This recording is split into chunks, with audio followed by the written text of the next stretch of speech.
This is called Amudar river.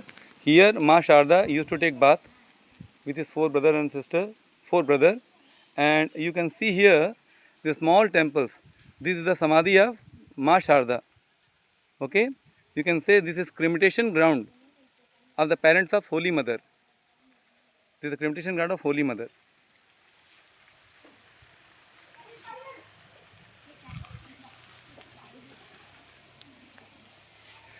Because the divine incarnation, wherever they kept their holy feet, that is the pilgrimage for the devotees.